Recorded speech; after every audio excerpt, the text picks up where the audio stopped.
The first inauguration of Ronald Reagan, the president, the 40th president, was held on Tuesday, January 20th of today, 1981.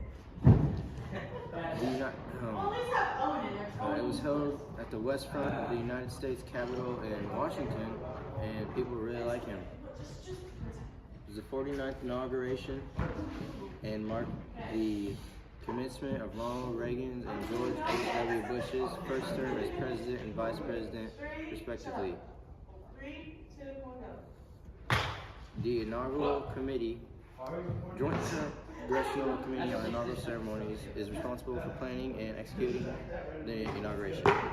And it was composed of Senator Mark Hatfield as chairman, Senator Howard H. Baker, Jr., RTN, Senator Robert C. Byrd, D, WV, Senator Claiborne Pell, D something, Representative John J. Rhodes, R, I don't know, I think this is where they're from, Representative Robert H. Michael, Representative Thomas P. O'Neill Jr., Representative Jim Wright.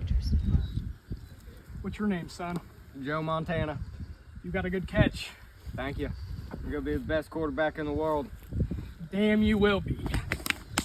Blue 42, set. Hut! Oh my God, Joey! Oh, Joey! Oh my God, Joey! Oh. Breaking news. The wreck of the Titanic has been found. September 1st, don't mind him, he's a bystander. September 1st, 1985 marks the date, the present date today, by a joint American-French expedition led by Robert Ballard and Jean-Louis Michel. The expedition utilized an experimental unmanned submersible called Argo to locate the wreckage, which was found at a depth of around 13,000 feet. That's a lot of feet. The discovery was made during a search for two sunken U.S. Navy submarines, but the location of Titanic became part of the search. It was at 12:48 a.m. on Sunday. Observers sighted the debris on the smooth ocean floor, and the rest of the team was awakened. Finally, a boiler was sighted, identical to those shown in pictures from 1911 of the original Titanic before it capsized. And soon after, the hull was discovered, and we got the first pictures of the Titanic's wreck. This is revolutionary for American history and a giant piece of culture we need to find.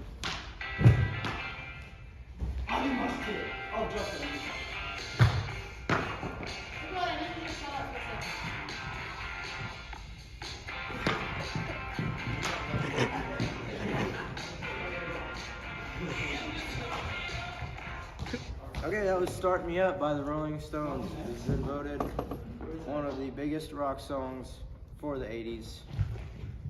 And rock and roll is a big part of the 80s. People really liking it right now. And it's a big part of our culture. Kind of talks about what a lot of people are feeling. And don't mind him, that's the creepy crawlies in the back, you know, the 80s. It's wild. Yeah, and the Rolling Stones are a big hit with people. They're like top 10 in the US.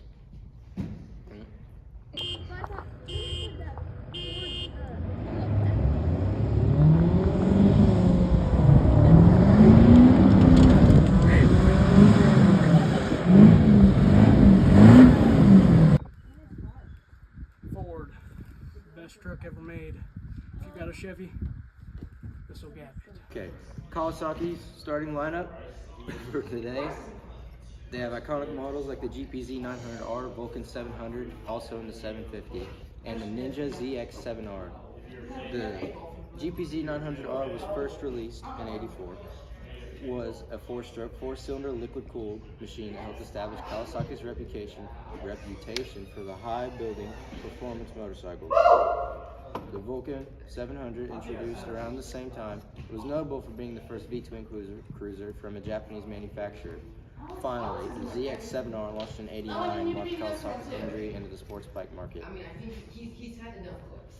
And around right now, Kawasaki's being first introduced into the motocross industry, and they're starting with air-cooled two-strokes, carbureted bikes. They run off a liquid mixture of gas, air, and fuel, or oil. And they have a really good reputation right now. A lot of people like them. They're very reliable. They have three-wheelers, 4-wheelers, 2-strokes. And yeah, they're pretty good.